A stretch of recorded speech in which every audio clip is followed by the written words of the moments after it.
According to many psychotherapists, including Derek Draper, there's another personality disorder that's enormously beneficial to politicians. If a politician has it, it'll put them streets ahead of their opponents. Have you heard of a woman called Martha Stout? I have not, no, okay. I don't think. She wrote a book called The Sociopath Next Door. She's eminent. Oh, yeah. Well, I mean, I just assume that everybody who works at Harvard is eminent. Right, probably they are. Yeah.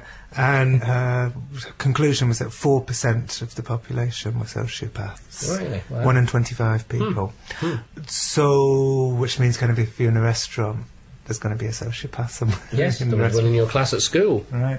Yeah, one on the bus. Yeah. I think we can all believe that. But, and here's the interesting point, and this is where I think you might have a sort of special insight. She said because of the nature of sociopathy, the fact that, it means you don't have a conscience, it means you're ambitious, you can kind of, not all sociopaths, but a lot of them, those are the people that rise to the top. So if 4% of the population are sociopaths, you can conclude that a lot more than 4% of the people in political power and business power are sociopaths. Right.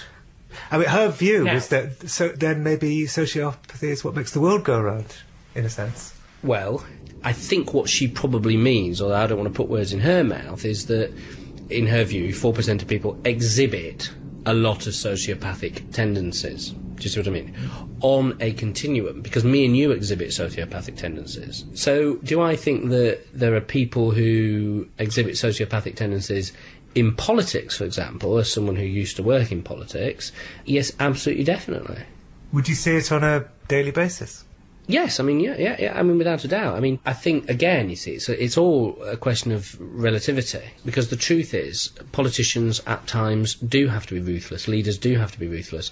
The issue is, in whose name and for what cause are they being ruthless, and is it actually balanced by other, more, if you want to call them more human, I mean, it's all human, of course, that's the delusion, is to think that it's not human if you're evil, but actually that politicians need to be a mix. I mean, how these different levels and states and relative degrees of what we're calling mental illness manifest themselves in a word like politics is completely fascinating. I mean, you had a faraway look at the beginning of that answer, and I thought you were sort of remembering moments where you saw it happening. Is there some way you could tell me some of those moments without, obviously, calling a particular household name a sociopath? Because we're still talking very much in generalities. Well, I can give you an example of where, and you're right, I mean, and the reason I don't want to, by the way, is that with my political hat on, which I'm still very interested in politics and care about it, I wouldn't mind labelling people willy-nilly. But with my psychotherapist hat on, I can't really do it. It's not right for me to judge a person in that way. But I can think of someone who, in order that they... And it's no surprise, by the way, that this is all about a court, really. It's about courtiers, and Shakespeare writes about it brilliantly.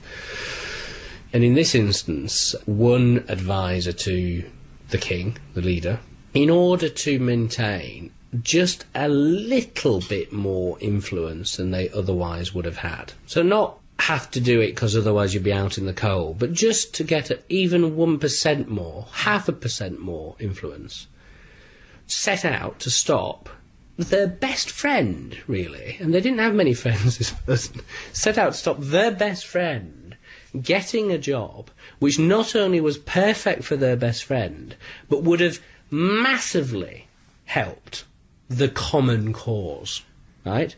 And in that instance, in the instance that that person decided, actually, I am going to try and do this because, for me, I will suffer by a 1/10 of a millionth of a degree, that's verging on the sociopathic, because at that moment you've lost any empathy, really, with your friend and your cause, and you're just out for yourself.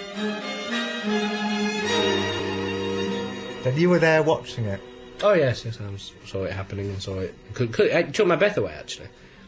What makes you wonder if there's something mad going on is that they've convinced themselves it was in fact best for the best friend and best for the wider cause.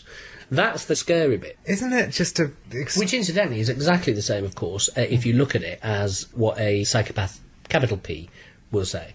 The reason why I'm killing all these people is, of course, because it's best for the world, or, you know, it's what God wants, or, you know, I'm cleaning up the world. It's a massive rationale in forensic psychology for psychopaths to go around killing people, and that's why prostitutes are often killed. But equally, it can be anybody.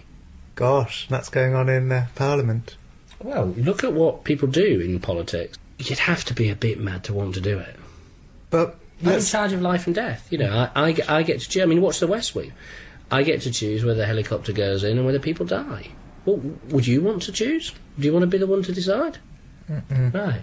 What is it that makes someone say, actually, not only do I want to do it, but I'm the man to do it. I'm going to be the one who'll be right. A personality disorder. Well, it's a bigger question. I know enough to know that I'm a bit suspicious. I always believed that the world was being ruled by normal, rational people, and that the mentally ill in society were basically the losers. But if Derek Draper is right, then exactly the opposite of that could be true, which is not a great thought.